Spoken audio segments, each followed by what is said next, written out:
അധ്യാത്മരാമായണം തുടരുകയാണ്. ഇന്ന് ആരണ്യകാണ്ഡത്തിൽ സുതീഷ്ണാശ്രമ പ്രവേശം, അഗസ്ത്യസ്തുതി, ജടായു സംഗമം, പഞ്ചവടി പ്രവേശം, ലക്ഷ്മണ ഉപദേശം, ശൂർപ്പണഖ ആഗമനം എന്നീ പംക്തികളാണ് ചൊല്ലാൻ പോകുന്നത്.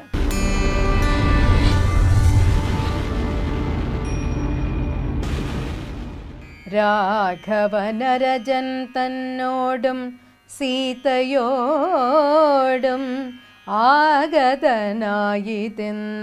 കേട്ടൊരു മുനി ശ്രേഷ്ഠൻ, കുംഭസംഭവനാകും അഗസ്ത്യ ശിഷ്യോത്തമൻ, സംപൂജിച്ചരുളിനാനർഘ്യ പാദ്യാദികളാൽ മന്ദഹാസവും പൂണ്ടു രാഘവനരുൾ ചെയ്തു. നിത്യവും ഉപാസനാശുദ്ധമായിരിപ്പോരു ചിത്തം ഞാനറിഞ്ഞത്രേ, കാൺമാനായി വന്നു മുന്നേ കുംഭസംഭവൻ തന്നെ കണ്ടു രാഘവൻ താനും തമ്പിയും വൈദേഹിയും സംഭ്രമസമന്വിതം കുമ്പിട്ടു ഭക്ത്യാ ദണ്ഡനമസ്കാരം ചെയ്തപ്പോൾ കുംഭസംഭവനിതി സ്തുതിച്ചു ഭക്തിയോടെ ജംഭാരി തന്നാൽ മുന്നം നിക്ഷിപ്തമായ ചാപം ബാണതൂണീരത്തോടു കൊടുത്തു ഖഡ്ഗത്തോടും അദൃശൃംഗാഭം തത്ര പദ്ധതി മധ്യേ കണ്ടു പത്രിസത്തമനാകും വൃദ്ധനാം ജടായുഷം. എങ്കിൽ ഞാനിരിപ്പതിനടുത്ത് വസിക്ക നീ കിങ്കരപ്രവരനായി വാഴുക മേലിൽ ഭവാൻ എന്നരുൾ ചെയ്തു ചെന്നു പൊക്കിതു പഞ്ചവടി തന്നിലമ്മാറ് സീതാ ലക്ഷ്മണ സമേതനായി പർണശാലയും തീർത്തു ലക്ഷ്മണൻ മനോജ്ഞമായി പർണപുഷ്പങ്ങൾ കൊണ്ടു തൽപ്പവുമുണ്ടാക്കിനാൻ. ലക്ഷ്മണനൊരു ദിനം ഏകാന്തേ രാമദേവൻ തൃക്കഴൽ കൂപ്പി വിനയാന്വിതനായി ചൊന്നാൻ, മുക്തിമാർഗത്തെ അരുൾ ചെയ്യണം ഭഗവാനെ, ഭക്തനാം അടിയനോടജ്ഞാനം നീങ്ങും വണ്ണം. ശ്രീരാമനതു കേട്ടു ലക്ഷ്മണൻ തന്നോടപ്പോൾ ആരൂഢാനന്ദമരുൾ ചെയ്തിതു വഴി പോലെ. ഭക്തി വർദ്ധിച്ചാൽ പിന്നെ മറ്റൊന്നും വരേണ്ടതിൽ, ഉത്തമോത്തമന്മാരായുള്ളവരവരല്ലോ ഗൗതമീ തീരെ മഹാകാനനെ പഞ്ചവടി ഭൂതലേ മനോഹരെ സഞ്ചരിച്ചിടുന്നൊരു യാമിനീചരി ജനസ്ഥാനവാസിനിയായ കാമരൂപിണി കണ്ടാൾ. കാമിനി വിമോഹിനി ഭാനുമണ്ഡല സഹസ്രോജ്വലം രാമനാഥം ജാനകിയോടും കൂടെ വാണിടുന്നതു കണ്ടു സുന്ദരവേഷത്തോടും മന്ദഹാസവും പൊഴിഞ്ഞിന്ദിരാവരനോടും മന്ദമായരുൾ ചെയ്താൾ. രാക്ഷസേശ്വരനായ രാവണ ഭഗിനി ഞാൻ ആഖ്യയാ ശൂർപ്പണഖ കാമരൂപിണിയല്ലോ. സുന്ദരി കേട്ടുകൊള്ളുക, ഞാൻ അയോധ്യാധിപതി നന്ദനൻ ദാശരഥി രാമനെന്നല്ലോ നാമം. എന്നതു കേട്ട നേരം ചൊല്ലിനാൾ നിശാചരി, എന്നെ നീ പരിഗ്രഹിച്ചിടണം മടിയാതെ. ജാനകി തന്നെ കടാക്ഷിച്ചു പുഞ്ചിരി പൂണ്ടു മാനവവീരൻ അവളോടരുൾ ചെയ്തു. ജാനകിയാംകും ഇവൾ എന്നുടെ പത്നിയല്ലോ, സാപത്ന്യോദ്ഭവ ദുഃഖമെത്രയും കഷ്ടം കഷ്ടം എന്നതു കേട്ട നേരം സൗമിത്രി സമീപെ പോയി ചെന്നവൾ അപേക്ഷിച്ചാൽ ഭർത്താവാകെന്നു തന്നെ ചൊന്നവളോടു ചിരിച്ചവനു മുര ചെയ്താൻ. മന്നവനായ രാമൻ തന്നുടെ ദാസൻ ഞാനോ, ധന്യേ നീ ദാസിയാവാൻ തക്കവളല്ലയല്ലോ. കാമവും ആശാഭംഗവും കൊണ്ട് കോപവും അതിപ്രേമവും ആലസ്യവും പൂണ്ട് രാക്ഷസി അപ്പോൾ കമ്പമുൾക്കൊണ്ട് സീതാദേവിയോടടുത്തപ്പോൾ ബാലകൻ കണ്ടു ശീഘ്രം കുതിച്ചു ചാടി വന്നു വാളുറയൂരിക്കാതും മുലയും മൂക്കുമെല്ലാം ഛേദിച്ച നേരം അവൾ അലറി മുറയിട്ട നാദത്തെ കൊണ്ടു ലോകമൊക്കെ മാറ്റൊലി കൊണ്ടു.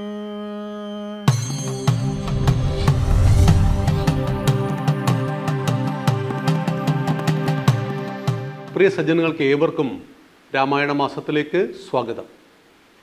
വിശ്വാമിത്ര മഹർഷി തൻ്റെ പൂർവികരുടെ ചരിത്രം രാമന് പറഞ്ഞു കൊടുക്കുകയാണ്. രാമ, ആരൊക്കെയാണ് നിൻ്റെ പൂർവികർ? അവിടെ പ്രധാനപ്പെട്ട 1-2 പൂർവികരുടെ ചരിത്രം നമ്മൾ മനസ്സിലാക്കണം. ഗംഗാദേവി നമ്മൾ കേട്ടിട്ടുണ്ട്. ഗംഗയെ ഭൂമിയിൽ കൊണ്ടുവന്ന ഒരാളുണ്ട്, ഭഗീരഥൻ, രാമൻ്റെ പൂർവികനാണ്. അതുകൊണ്ടാണ് ഭാഗീരഥി വെറുമൊരു നദിയല്ല, സിന്ധു കേവലം ജലമല്ല, ഭക്ത്യാദരവാർ നമരൊഴുക്കിയ തന്നതി മോഹന തീർത്ഥം താൻ, അതിലൊരു നീർക്കണമെങ്ങാൻ പോരും ജന്മാന്തര സുഖ പാപം പോക്കാൻ. അതുകൊണ്ടാണ് ഗംഗയിൽ പോയി മുങ്ങിക്കുളിക്കുന്നത്.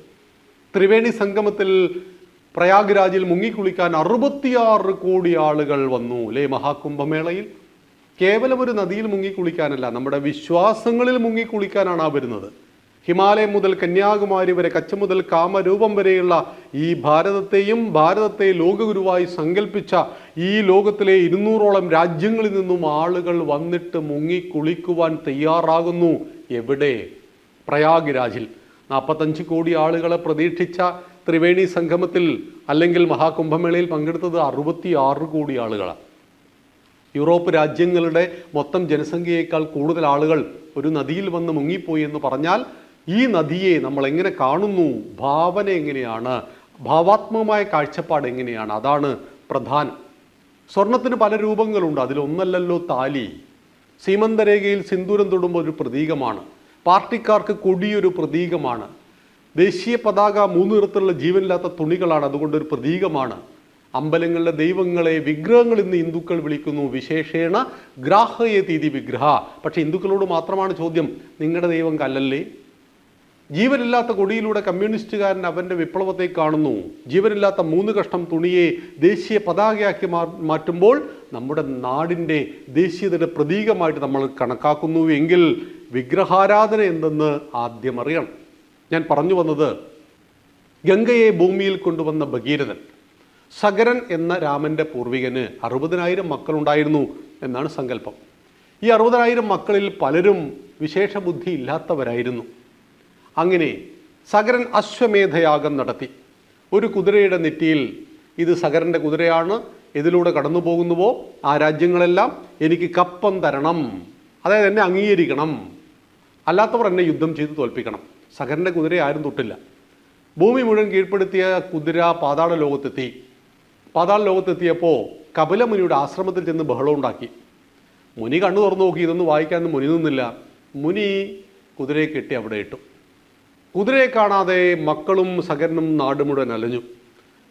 അതിൽ ഒരു സെറ്റ് ആളുകൾ പാതാള ലോകത്തെത്തി കപിലമുനിയുടെ ആശ്രമത്തിൽ കുതിരയെ കണ്ടെത്തി. കുതിരയെ കെട്ടിയിട്ട ദേഷ്യത്തിന് കപിലമുനിയെ അവർ അപമാനിച്ചു, അവഹേളിച്ചു, ഉപദ്രവിച്ചു. മുനി കണ്ണു തുറന്നു. ആ കണ്ണു തുറന്ന കോപാഗ്നിയിൽ നിന്ന് വെണ്ണീറായിപ്പോയി സകരൻ്റെ 10,000-ഓളം മക്കൾ. തൻ്റെ മക്കൾക്ക് ശാപമോക്ഷം നൽകണമേ എന്ന് സകരൻ കാലുപിടിച്ച് പ്രാർത്ഥിച്ചു. അപ്പോൾ സകരന് ശാപമോക്ഷത്തിന് വഴി പറഞ്ഞു കൊടുത്തു മുനി. സകര, ദേവലോകത്തൊഴുകുന്ന ഗംഗയെ ഭൂമിയിൽ കൊണ്ടുവന്ന് പാതാള ലോകത്തിലേക്ക് എത്തിച്ചാൽ നിന്റെ മക്കൾക്ക് ശാപമോക്ഷം കിട്ടും. സകരൻ പരിശ്രമിച്ചു, ഗംഗയെ കൊണ്ടുവരാൻ നടന്നില്ല. സകരൻ്റെ മക്കൾ പരിശ്രമിച്ചു, നടന്നില്ല. അങ്ങനെ പലരും പരിശ്രമിച്ചു. തലമുറ 10-20 കഴിഞ്ഞു പോയപ്പോൾ അതിലൊരു മകൻ പിറന്നു. അവൻ്റെ പേരാണ് ഭഗീരഥൻ. ഭഗീരഥൻ പറഞ്ഞു, എൻ്റെ പൂർവികന്മാർക്ക് ശാപമോക്ഷം വേണം, ഗംഗയെ ഞാൻ ഭൂമിയിൽ കൊണ്ടുവരും. അങ്ങനെ ഗംഗാദേവിയെ തപസ് ചെയ്തു അനേക വർഷം. ഗംഗ പ്രത്യക്ഷപ്പെട്ടു. ഗംഗ പറഞ്ഞു, ഞാൻ സംപ്രീതനായിരിക്കുന്നു ഭഗീരഥ, എന്ത് വേണം? ഗംഗാദേവി എൻ്റെ കൂടെ വരണം ഭൂമിയിലൂടെ പാതാള ലോകത്തിലേക്ക്. ഗംഗ പറഞ്ഞു, ഞാൻ വരാം, പക്ഷേ ഞാൻ വൈകുണ്ഠത്തിൽ വിഷ്ണുവിൻ്റെ പാദങ്ങളിലൂടെ ഒഴുകുന്ന നദിയാണ്, ഭഗവാന്റെ സമ്മതം വേണം. ഭഗവാന് തപസ് ചെയ്തു അനേക വർഷം ഭഗീരഥൻ. ഭഗവാൻ പറഞ്ഞു, ഗംഗയെ കൊണ്ടുവന്നോളൂ, കൊണ്ടുപോയിക്കോളൂ എന്ന് പറഞ്ഞു. അങ്ങനെ ഭഗവാനും ഗംഗയെ സമ്മതിച്ചു. മൂന്നാമതൊരു പ്രശ്നം വന്നു. ഗംഗ നേരെ കുത്തിയൊലിച്ച് ഇങ്ങോട്ട് വന്നാൽ ഭൂമി തന്നെ ഇല്ലാതായി പോകും. എന്താണ് പരിഹാരം? വഴിയിൽ വെച്ച് ഗംഗയുടെ പവർ കുറക്കുവാൻ ഒരു ശക്തി വേണം. അതാരാണ്? സാക്ഷാൽ മഹാദേവൻ, പരമേശ്വരൻ. അനേക വർഷം ഭഗീരഥൻ പരമേശ്വരനെ തപസ് ചെയ്തു. പരമേശ്വരൻ പ്രത്യക്ഷപ്പെട്ടിട്ട് പറഞ്ഞു, ഭഗീരഥ, ഗംഗ വന്നുകൊള്ളട്ടെ, ഞാൻ താങ്ങിക്കൊള്ളാം എന്ന് പറഞ്ഞു. ഗംഗ അങ്ങനെ വൈകുണ്ഠത്തിൽ നിന്ന് താഴേക്ക് പുറപ്പെട്ടപ്പോൾ ഗംഗയുടെ ഉള്ളിൽ ചെറിയൊരു അഹങ്കാരം രൂപപ്പെട്ടു. പരമേശ്വരനെ തന്നെ ഞാൻ എൻ്റെ ഈ ഒഴുക്കിൽ ഒലിപ്പിച്ചു കളയുമെന്നായിരുന്നു. പരമേശ്വരന് കാര്യം മനസ്സിലായി. ഗംഗയെ ജടയിൽ ചൂടി, നിസ്സാരമായ മുടിയിൽ ചൂടിക്കളഞ്ഞു. ഭഗവാന്റെ ശക്തിക്ക് മുന്നിൽ ഗംഗയുടെ നിസ്സാരത ഗംഗാദേവിക്ക് ബോധ്യപ്പെട്ടു.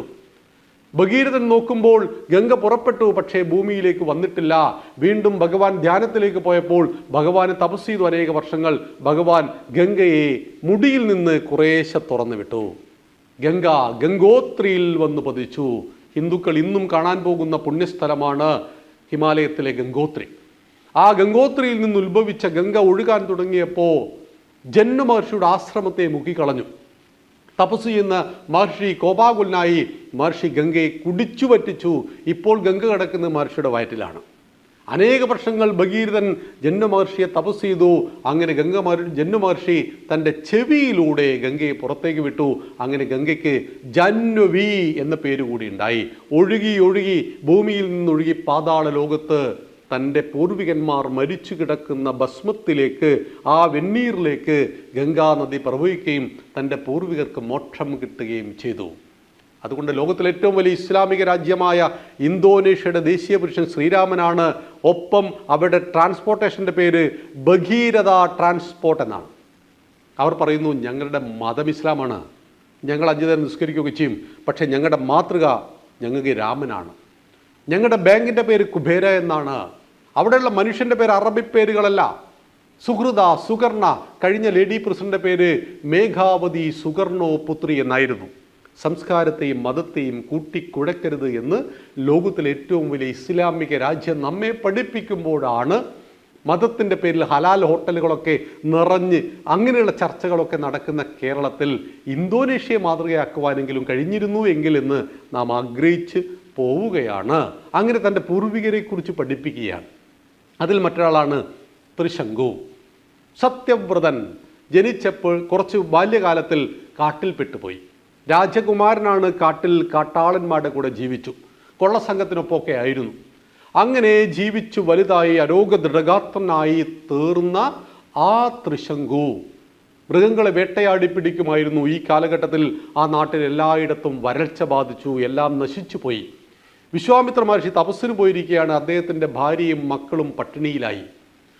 അങ്ങനെ പട്ടിണി മുറുകിയപ്പോൾ ഇതാ മരിക്കും മക്കളെല്ലാവരും എന്ന് തോന്നിയപ്പോൾ മഹർഷിയുടെ ഭാര്യ മൂത്ത പുത്രനെ വിൽക്കുവാൻ തീരുമാനിച്ചു. ആ മകനെയും കൊണ്ട് തൊട്ടടുത്ത ടൗണിലേക്ക് ചെന്നു. മകനെ അവിടെ വെച്ചിട്ട് പറഞ്ഞു, ഈ മകനെ വാങ്ങൂ, നിങ്ങളൊരു 100 രൂപ നൽകിയാൽ മതി എന്ന് പറഞ്ഞു. ആരും വാങ്ങിയില്ല. സായം സന്ധ്യയായി, ആർക്കും വേണ്ട കുട്ടിയെ. അപ്പോഴേക്കും വീണ്ടും വില കുറച്ചു. ഇനി 50 രൂപ തന്നാലും കുഴപ്പമില്ല, ബാക്കി കുട്ടികൾ മരിക്കാതിരിക്കുവാൻ 4 കുട്ടികൾ മൊത്തമുണ്ട്, ഈ 3 കുട്ടികൾ കൂടി മരിക്കാതിരിക്കുവാൻ എൻ്റെ മകനെ അടിമയായിട്ട് വിൽക്കുവാൻ തയ്യാറായി. ഈ സമയത്താണ് നമ്മുടെ ത്രിശങ്കു അഥവാ സത്യവ്രതൻ വരുന്നു. തോളിൽ വലിയൊരു പന്നിയെ കൊന്നിട്ട് ഇങ്ങനെ തൂക്കിയിട്ടുണ്ട്. അടുത്തുകൂടി നടന്നു പോകുമ്പോൾ ഒന്ന് നിൽക്കൂ, എൻ്റെ മകനെ വിൽക്കാനുണ്ട്, ഞങ്ങൾക്ക് അല്പം ഭക്ഷണത്തിന് വേണ്ടിയാണെന്ന് പറഞ്ഞപ്പോൾ തിരിഞ്ഞു നോക്കി. ഇന്ന് വരെ അനുഭവിച്ചിട്ടില്ലാത്ത ഒരു പ്രത്യേക തരത്തിലുള്ള കരുണയുടെ ഉറവ സത്യവ്രതൻ്റെ ഉള്ളിൽ നിന്നും പൊട്ടിയിട്ട് സത്യവ്രതൻ പറഞ്ഞു, അമ്മ ഈ കുഞ്ഞിനെയും കൊണ്ട് മടങ്ങിപ്പോയിക്കൊള്ളൂ, എവിടെയാണ് താമസിക്കുന്നത്? തൊട്ടടുത്ത ഒരു ക്ഷേത്രം കാണിച്ചിട്ട് പറഞ്ഞു, അതിൻ്റെ ആൽമരത്തിൻ്റെ ചുവട്ടിലുള്ള തറയിലാണ് ഞങ്ങൾ കിടക്കുന്നത്, ഭക്ഷണവുമായിട്ട് ഞാൻ അവിടത്തേക്ക് വരാം. സത്യവ്രതൻ ഓടുകയായിരുന്നു. പന്നിയെ വിറ്റ് നല്ല പൈസ കിട്ടി. ആ പൈസക്ക് നിറയെ ഭക്ഷണം വാങ്ങി അദ്ദേഹം ഓടിച്ചെന്ന് എല്ലാവർക്കും ഭക്ഷണം കൊടുത്തു. അത് കഴിഞ്ഞപ്പോൾ പക്ഷികൾ വന്നു, പക്ഷികൾക്കും ഭക്ഷണം കൊടുത്തു. എല്ലാവരും ഭക്ഷണം കഴിച്ചപ്പോൾ സത്യവ്രതനെ അംഗീകരിക്കുവാനും സത്യവ്രതനെ പ്രശംസിക്കാൻ തുടങ്ങി. അന്നുവരെ തൻ്റെ ഉള്ളിലെ കാട്ടാള ഭാവത്തെ ഉപേക്ഷിച്ച്, കൊള്ളക്കാരൻ്റെ ഭാവത്തെ ഉപേക്ഷിച്ച് മനുഷ്യസ്നേഹിയായ, മനുഷ്യനെ സേവിക്കുന്ന മനുഷ്യനായിട്ട് മാറുന്ന ആ ത്രിശങ്കുവിൻ്റെ നല്ല ചിത്രത്തെ കണ്ടു. ഒടുവിൽ ഈ പറയുന്ന ത്രിശങ്കു സത്യവ്രതൻ രാജകുമാരനാണ് തിരിച്ചറിഞ്ഞു. രാജാവ് കൂട്ടിക്കൊണ്ടുപോയിട്ട് രാജാവായിട്ട് പ്രഖ്യാപിക്കുകയാണ് ചെയ്യുന്നത്. അമന്ത്രമക്ഷരം നാസ്തി നാസ്തി മൂലമനൌഷധം അയോഗ്യ പുരുഷോ നാസ്തി യോജകസ്തത്ര ദുർലഭ. മന്ത്രശക്തിയില്ലാത്ത അക്ഷരങ്ങളില്ല, ഔഷധ ഗുണമില്ലാത്ത സസ്യങ്ങളില്ല, യോഗ്യതയില്ലാത്ത മനുഷ്യരുമില്ല. പക്ഷേ ഈ യോഗ്യതയെ കണ്ടെത്തി സംയോജിപ്പിക്കുന്ന യോജകസ്തത്ര ദുർലഭ, സംയോജകന്മാരാണ് കുറവായിട്ടുള്ളത് എന്നറിയുക. രാമായണം നമ്മെ വലിയ വലിയ പാഠങ്ങൾ പഠിപ്പിക്കുന്നു. രാമൻ്റെ ജീവിതത്തിലുള്ള യാത്ര നമുക്ക് നാളെയും തുടരാം. നന്ദി, നമസ്കാരം. ശ്രീരാമചന്ദ്രൻ വിജയിക്കട്ടെ.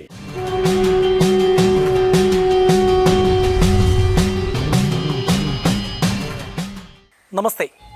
നമ്മളിന്ന് എത്തി നിൽക്കുന്നത് സമുദ്രനിരപ്പിൽ നിന്ന് 1500 അടി അധികം ഉയരത്തിൽ സ്ഥിതി ചെയ്യുന്ന ഒരു ക്ഷേത്രത്തിലാണ്. വെന്നിമല ശ്രീരാമലക്ഷ്മണസ്വാമി ക്ഷേത്രം. ഐതിഹ്യവും ചരിത്രവും സമ്പന്നമാണ് ഇവിടെ. അതിവിശാലമായ ക്ഷേത്ര സമുച്ചയവും സവിശേഷതയാണ്. തപസ്സനുഷ്ഠിച്ചിരുന്ന മഹർഷിമാരെ രാക്ഷസന്മാരിൽ നിന്ന് രക്ഷിച്ച, രാക്ഷസന്മാർക്ക് മേൽ ലക്ഷ്മണസ്വാമി വിജയം നേടിയ മല, അതാണ് വെന്നിമലയായി മാറിയത്.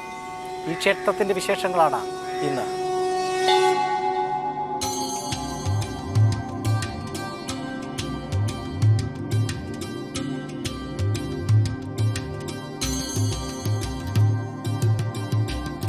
ഈ നാട് കോട്ടയം ജില്ലയിൽ പുതുപ്പള്ളിക്കടുത്ത് വെന്നിമല. രാമായണവുമായി ഇഴചേർന്ന് കിടക്കുന്ന നാടാണ് ഇത്.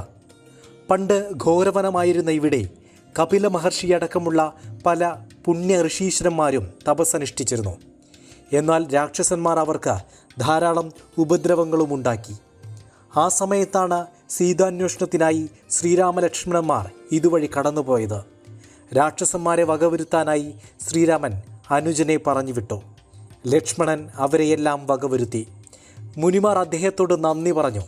അങ്ങനെ ലക്ഷ്മണൻ വിജയക്കൊടി പാറിച്ച സ്ഥലം വിജയാദ്രി എന്നറിയപ്പെടാൻ തുടങ്ങി. പിന്നീട് വിജയാദ്രി മലയാളീകരിച്ച് വെന്നിമലയായി മാറി. പിന്നെയും കാലങ്ങൾക്ക് ശേഷം ഇവിടെ പ്രതിഷ്ഠ നടത്തിയത് ചേരമാൻ പെരുമാളാണെന്ന് വിശ്വസിക്കപ്പെടുന്നു. ഏതാണ്ട് 1200 പരം വർഷം പഴക്കമാണ് കണക്കാക്കപ്പെടുന്നത്. ചേരമാൻ പെരുമാൾ രാജാവ് പണികഴിപ്പിച്ച ക്ഷേത്രമാണെന്നാണ് ഐതിഹ്യം. ഈ ക്ഷേത്രത്തെ സംബന്ധിച്ച് 28 ദിവസത്തെ ഉത്സവം നടന്നിരുന്ന ഒരു മഹാക്ഷേത്രമായിരുന്നു. ഏതാണ്ട് പള്ളം 900 പറ, മുട്ടം 3000 പറ എന്നിങ്ങനെ ഒരുപാട് ഭൂസ്വത്തുക്കൾ ഉണ്ടായിരുന്ന സ്ഥലമായിരുന്നു. പിന്നെ വെന്നിമലയെ സംബന്ധിച്ചിടത്തോളം തെക്കുംകൂർ രാജവംശത്തിൻ്റെ ആസ്ഥാനമായിരുന്നു. ചതുർബാഹുവായ മഹാവിഷ്ണുവിൻ്റെ ശിലാവിഗ്രഹത്തിൽ ശ്രീരാമനും ലക്ഷ്മണനും ഒന്നിച്ച് സാന്നിധ്യമരുളുന്ന അപൂർവ ക്ഷേത്രമാണ് ഇവിടം. പടിഞ്ഞാറോട്ട് ദർശനമായ വിഗ്രഹത്തിൽ ഇരുദേവന്മാരും കുടികൊള്ളുന്നു. 4 കൈകളിൽ ശംഖചക്ര ഗദാപത്മങ്ങൾ കാണാം. ആടയാഭരണങ്ങളും ചന്ദനമുഴുക്കാപ്പും വിഗ്രഹത്തിൻ്റെ ശോഭയ്ക്ക് മാറ്റുകൂട്ടുന്നു. വിശ്വപ്രകൃതിയുടെ മൂലഭാവത്തെ മുഴുവൻ ആവാഹിച്ചുകൊണ്ട് സാക്ഷാൽ വൈകുണ്ഠനാഥൻ വെന്നിമല പെരുമാളായി വാഴുന്നു ഇവിടെ. പടിഞ്ഞാറേ ഗോപുരത്തിലൂടെ അകത്തേക്ക് കടന്നാൽ ആദ്യം കാണുന്നത് വലിയ ആനക്കൊട്ടിലാണ്.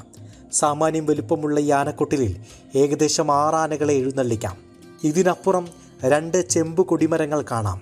ഭഗവത് വാഹനമായ ഗരുഡനെ ശിരസിലേറ്റുന്ന സാമാന്യം ഉയരമുള്ള കൊടിമരങ്ങളാണ് രണ്ടും. ഒരു ശ്രീകോവിലിനു മുന്നിൽ ഇരട്ട കൊടിമരങ്ങൾ എന്ന അത്യപൂർവതയും വെന്നിമല ശ്രീരാമലക്ഷ്മണസ്വാമി ക്ഷേത്രത്തിന് സ്വന്തമാണ്. 1000 വർഷത്തെ പഴക്കമുള്ള ഒരു ക്ഷേത്രമാണ്. ചേരമാൻ പെരുമാളുടെ കാലത്ത് സ്ഥാപിച്ച ഒരു ക്ഷേത്രമാണ്. പടിഞ്ഞാട്ട് ദർശനമായി ഈ മലമുകളിലുള്ള അപൂർവ ക്ഷേത്രങ്ങളിലൊന്നാണ് ഈ വെന്നിമല ക്ഷേത്രം. ഇവിടെ 2 കൊടിമരമുള്ള ക്ഷേത്രങ്ങൾ വേറെ ഒന്നും തന്നെ ഇല്ല. ഒരേ നടയിൽ 2 കൊടിമരമുള്ള ക്ഷേത്രമാണ്. അത് ശ്രീരാമൻ്റെയും ഒപ്പം ലക്ഷ്മണൻ്റെ പ്രതിഷ്ഠയാണ്. ലക്ഷ്മണൻ്റെയും ആണ് ഇവിടുത്തെ സങ്കല്പം. ഇത് പടിഞ്ഞാറോട്ട് തിരിഞ്ഞിരിക്കുന്നു. അതേപോലെ തന്നെ വൈകിട്ട് അസ്തമയ സൂര്യൻ്റെ പ്രഭ ബിംബത്തിൽ പതിക്കുന്ന ഒരു ക്ഷേത്രം എന്നൊരു പ്രത്യേകത ഇതുണ്ട്. കൊടിമരത്തിനപ്പുറം ബലിക്കൽപുരയാണ്. ക്ഷേത്രത്തിലെ വലിയ ബലിക്കല്ല് ഇവിടെ സ്ഥിതി ചെയ്യുന്നു. ബലിക്കൽപുരയിൽ അതിമനോഹരമായ ദാരുശില്പങ്ങൾ കാണാം. ഇതിൻ്റെ മച്ചിൽ ബ്രഹ്മാവിൻ്റെയും അഷ്ടദിക്പാലകരുടെയും രൂപങ്ങൾ കൊത്തിവെച്ചിട്ടുണ്ട്. മച്ചിനെ താങ്ങി നിർത്തുന്നത് ഗജപീഠത്തിൽ നിൽക്കുന്ന മഹർഷിമാരാണ്. കൂടാതെ പാലാഴി മഥനം, കിരാതാർജുന യുദ്ധം, ഭൂതമാലകൾ തുടങ്ങിയവയും ഇവിടെ ദാരുശില്പങ്ങളായി ആവിഷ്കരിക്കപ്പെട്ടിട്ടുണ്ട്. ചുറ്റമ്പലത്തിനുള്ളിലെ കൂത്തമ്പലവും വലിയ മിഴാവും പ്രൗഢമായ ഒരു കലാപാരമ്പര്യത്തിൻ്റെ ഗതകാല സ്മരണകളെ ഉണർത്തുന്നു. വടക്കുന്നാഥ ക്ഷേത്രം കഴിഞ്ഞാൽ 28 ദിവസവും കൂത്തും കൂടിയാട്ടവും നടന്നിരുന്ന ഒരു കൂത്തമ്പലമാണ്. ക്ഷേത്രത്തിനകത്ത് തന്നെയാണ് കൂത്തമ്പലം. മിക്ക ക്ഷേത്രങ്ങളിലും കൂത്തമ്പലം എന്ന് പറയുന്നത് ക്ഷേത്രത്തിന് പുറത്താണ് സാധാരണ. പക്ഷേ ഇത് ക്ഷേത്രത്തിൻ്റെ നാലമ്പലത്തോട് ചേർന്നാണ് കൂത്തമ്പലം. അപ്പോൾ തന്നെ നമുക്കറിയാം കൂത്തിന് ഉണ്ടായിരുന്ന പ്രാധാന്യം ഒരു പ്രധാന ഇതാണ്. പിന്നെ ഇവിടുത്തെ ആ ഒരു മിഴാവ് എന്ന് പറയുന്നത് കേരളത്തിലെ തന്നെ ഏറ്റവും വലിയ മിഴാവാണ്. കേരളത്തിൽ മറ്റെങ്ങും കാണാൻ കഴിയാത്ത വിധത്തിലുള്ള നിർമ്മാണ രീതിയാണ് ഇവിടെ ശ്രീകോവിലിനുള്ളത്. ഘടപ്രസാദം എന്നാണ് ഈ രീതിയുടെ പേര്. മുഖമണ്ഡപത്തോടു കൂടിയ വട്ടശ്രീകോവിലിന് പറയുന്ന പേരാണിത്. കേരളത്തിൻ്റെ പരമ്പരാഗത ശില്പകലയുടെ സമ്മേളനം തന്നെ ക്ഷേത്ര നിർമ്മിതിയിൽ കാണാം. തെക്കേ വാതിൽ മാടത്തിലാണ് ഹനുമാൻ സ്വാമിയുടെ സാന്നിധ്യമുള്ളതായി കണക്കാക്കപ്പെടുന്നത്. ശ്രീരാമദാസനായ ഹനുമാൻ സ്വാമിക്ക് ഇവിടെ പ്രതിഷ്ഠയില്ലെങ്കിലും അദ്ദേഹത്തെ സങ്കല്പിച്ച് ഒരു വിളക്ക് കൊളുത്തി വെച്ചിട്ടുണ്ട്. പാൽപ്പായസം, മുല്ലമാല ചാർത്തൽ, എണ്ണയഭിഷേകം, കോദണ്ഡ സമർപ്പണം എന്നിവയാണ് ശ്രീരാമസ്വാമിക്കും ലക്ഷ്മണസ്വാമിക്കുമുള്ള പ്രധാന വഴിപാടുകൾ. ചതുർബാഹു വിഗ്രഹമാണ് മഹാവിഷ്ണുവിൻ്റെ. ലക്ഷ്മണനെയാണ് പ്രതിഷ്ഠിച്ചിരിക്കുന്നത്. നിവേദ്യം വിഷ്ണു സങ്കല്പത്തിലുള്ള നീതിമന്ത്രങ്ങളാണ് മൂലമന്ത്രമൊക്കെ ഉപയോഗിക്കുന്നത്. പിന്നെ രാവിലെ ഉഷപൂജ, ഉച്ചപൂജ, വഴിപാടുകൾ, പാൽപ്പായസമാണ് നിവേദ്യ വിശേഷപ്പെട്ടത്. പിന്നെ ചതിശതമുണ്ട്, അറുനാഴി പായസം, അങ്ങനെ എല്ലാ നിവേദ്യങ്ങളും ഉണ്ട്. കദളിപ്പഴ നിവേദ്യമാണ് പ്രധാനമായിട്ട് നടത്താറുള്ളത്. വ്യാഴാഴ്ച ദിവസങ്ങളിലൊക്കെ ഏറെ വഴിപാടുകൾ വരാറുണ്ട്. നാലമ്പലത്തിന് പുറത്ത് ഉപദേവതമാരുടെ പ്രതിഷ്ഠകൾ പ്രകൃതി ഭംഗി വിളിച്ചോതുന്ന അതിമനോഹര കാഴ്ചയാണ്. പിതൃക്കൾക്ക് ദിനവും ബലിയിടാനുള്ള അവസരവും പിതൃമണ്ഡപവും ഇവിടുത്തെ പ്രത്യേകതയാണ്. മൺമറഞ്ഞവരുടെ ആണ്ടുകളിൽ ആത്മാവിൻ്റെ നിത്യശാന്തിക്കായി പ്രിയപ്പെട്ടവർ ഈ ക്ഷേത്ര സങ്കേതത്തിലെത്തുന്നു.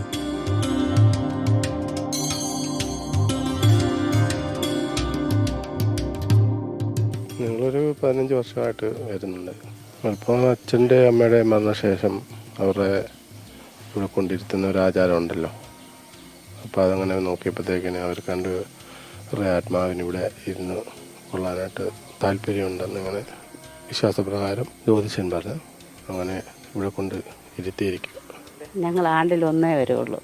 ഞങ്ങളുടെ അമ്മ ഇരുത്തിയിരിക്കുന്ന ആണ്ടിന് ഒന്ന് വരും. ക്ഷേത്രമുള്ള കാലം മുതൽ ഇവിടെ ഭഗവാൻ അഭിഷേകം ചെയ്യുന്ന ശ്രീകോവിലെ ഭഗവാൻ അഭിഷേകം ചെയ്യുന്ന ആ തീർത്ഥം പാല്, കരിക്ക്, തുളസിപ്പൂ ഉൾപ്പെടെ ആ ഓവിൽ കൂടെ വരികയും ആ ഓവിൽ കൂടെ വന്ന് ഈ തീർത്ഥച്ചിറയിലോട്ട് വീഴുന്നു. അപ്പോൾ പഞ്ചമഹാനദികളിൽ കുളിക്കുകയോ ഒരു തുള്ളി തീർത്ഥം തളിക്കുകയോ ചെയ്ത് നമ്മുടെ പാവങ്ങളെല്ലാം മാറി പുണ്യം കിട്ടുന്നതാണ് വിശ്വാസം. അതിനറിയപ്പെടുന്ന പഞ്ചതീർത്ഥ കുളം എന്നാണ്. ആ പഞ്ചതീർത്ഥ കുളത്തിൽ ശ്രീരാമതൃപ്പാദത്തിന് ബലി സമർപ്പിക്കുന്നു എന്നുള്ളതാണ് ഇവിടുത്തെ ഒരു അതിന് പ്രത്യേകത. ക്ഷേത്രത്തിന് സമീപം തന്നെയാണ് ഈ ഗ്രാമോൽപത്തിയുടെ തന്നെ നിദാനമായ കപില മഹർഷിയുടെ ഗുഹ. ഉള്ളിൽ സദാ സജീവമായ ജലധാര, പുറത്ത് ഗുഹാമുഖത്ത് കപില മഹർഷിയുടെ രൂപവും തിരിവെട്ടവും. വടക്ക് തെക്കുവശത്തായിട്ടുള്ള ഒരു തീർത്ഥച്ചിറയുണ്ട്. അതിനോട് ചേർന്നൊരു കിണർ. ആ കിണറ്റിൽ പഴയ കപിലാദി മഹർഷികൾ തപസ് ചെയ്ത സമയത്ത് ലക്ഷ്മണ വിഗ്രഹത്തിൽ ആണ് അവർ ഉപാസിച്ചിരുന്നത്. ആ ക്ഷേത്രത്തിലെ ആ വിഗ്രഹം ആ കിണറ്റിൽ ഇടുകയും അവിടുന്ന് ആ ക്ഷേത്രത്തിലെ ഒരു ദേവിയെ അതിനുവേണ്ടി കാവലേൽപ്പിക്കുകയും ചെയ്തിട്ടാണ് ഈ മഹർഷിമാർ ഇവിടെ നിന്ന് പോയതായിട്ട് ഈ വരുന്ന ദിവ്യൻ പറഞ്ഞത്. അദ്ദേഹം തപസ് ചെയ്തതായിട്ട് ഉള്ള ഒരു ഗുഹ ഈ ക്ഷേത്രത്തിൻ്റെ വടക്കുഭാഗത്തായിട്ട് ഇപ്പോഴും അത് പരിപാലിച്ചു പോകുന്നുണ്ട്. അവിടെ വിദ്യാരംഭ സമയങ്ങളിലൊക്കെ കുട്ടികളെ എഴുത്തിലിരുത്താനും മറ്റും അവിടെ ഉപയോഗിക്കാറുമുണ്ട്. ഐതിഹ്യസമ്പന്നവും നിർമ്മിതി കൊണ്ട് അമ്പരിപ്പിക്കുന്നതുമായ ഈ ക്ഷേത്രം വിശ്വ ഹിന്ദു പരിഷത്താണ് പരിപാലിക്കുന്നത്. ഒരു മഹാക്ഷേത്രത്തിൻ്റെ ലക്ഷണങ്ങളൊത്ത ഈ ക്ഷേത്ര സങ്കേതം ഇന്ന് ഭക്തരുടെ അഭയ കേന്ദ്രം കൂടിയാണ്. മാത്രമല്ല ഇത് ഇനിയും വർഷങ്ങളോളം സംരക്ഷിക്കപ്പെടേണ്ട ചരിത്ര നിർമ്മിതി കൂടിയാണ്. നന്ദി, നമസ്തേ.